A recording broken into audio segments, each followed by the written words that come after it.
You know what? If you will study the Bible, ang purpose nga nung naay church is for us to be empowered, to be equipped, and to be trained. Muni inungdan nga nung natay simbahan.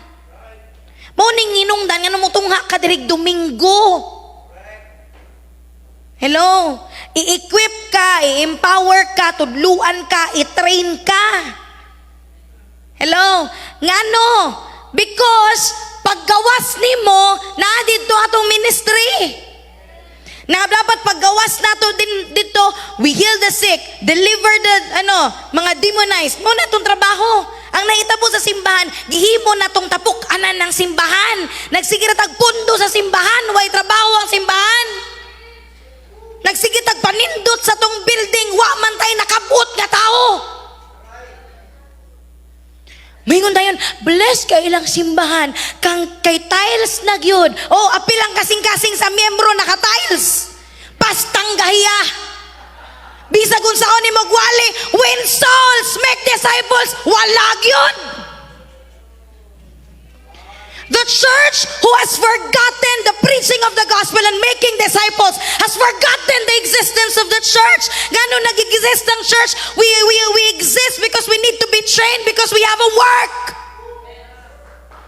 Ay, sige, bundo simbahan. Naakadiri para tudluan. Naakadiri para i-train. Naakadiri kay i-send ka. Amen. Mga bugbag yun. Ako no, kay dugay na ko diri simbahan. Wow, proud. Yung mo yung ka, faithful kay na siya. Basahan ninyo ang bulong sa Ginoo. Unsay meaning sa faithful? Ang meaning sa faithful, nga kung unsay gihatag ni Lord sa imo muswag. Mudugang. Nahigitagaag 5, nahigitagaag 2, nahigitagaag 1. Gi-invest ang 5 ni prophet og lahing 5, gi-invest ang 2 ni prophet og lahing 2. Katong isa na lang gani, isa na lang intawon ni mong gasa, gilubong pagyud. Pasangin lan pagyud niya ang master, kabalo mang yug kumang mo ani kag dili mo. Pasangin lan pagyud.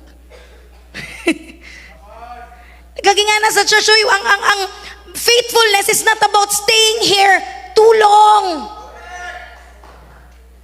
Amen?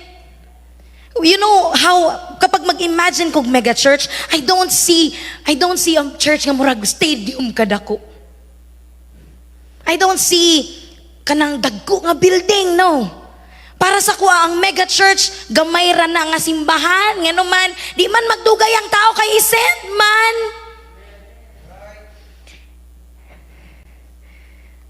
A powerful church, a mega church is not about your seating capacity but your sending capacity.